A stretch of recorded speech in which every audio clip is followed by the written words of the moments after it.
আন্তর্জাতিক সামুদ্রিক সংস্থা আইএমওতে নিযুক্ত ইরানের প্রতিনিধি আলী মুসাভি জানিয়েছেন, নির্দিষ্ট শর্তে হরমুজ প্রণালী দিয়ে বিদেশি জাহাজ চলাচল এখনও সম্ভব।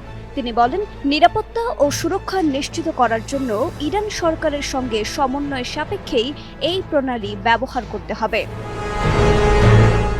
একই সঙ্গে যুক্তরাজ্যে নিযুক্ত ইরানের রাষ্ট্রদূত আলী মুসাভি এক সাক্ষাৎকারে বলেন, আন্তর্জাতিক বাধ্যবাধকতা পালনের পাশাপাশি ইরানের আঞ্চলিক অখণ্ডতা ও অধিকারের প্রতিও সম্মান দেখানো জরুরি। তার মতে, এই দুটি বিষয় সমানভাবে বজায় রাখা হলেই কেবল হরমুজ প্রণালীতে নিরাপদ নৌ চলাচল নিশ্চিত করা সম্ভব।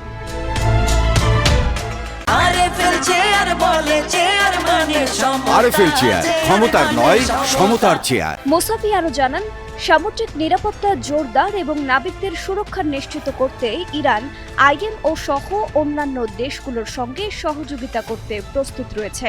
তিনি বলেন, আন্তর্জাতিক সহযোগিতার মাধ্যমেই বর্তমান জটিল পরিস্থিতি মোকাবেলা করা সম্ভব এবং এতে বৈশ্বিক বাণিজ্য স্বাভাবিক থাকবে।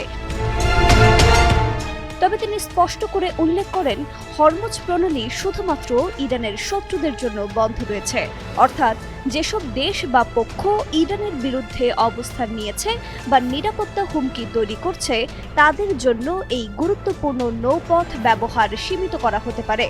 অন্যদিকে যারা ইরানের সঙ্গে সমন্বয় রেখে চলবে তারা নির্দিষ্ট শর্ত মেনে এই প্রণালী ব্যবহার করতে পারবে। বর্তমান পরিস্থিতি সম্পর্কে মুসাভি বলেন, পারস্য উপসাগর ও হরমুজ প্রণালীর উত্তেজনার মূল কারণ যুক্তরাষ্ট্র ও ইসরায়েলের সঙ্গে চলমান সংঘাত।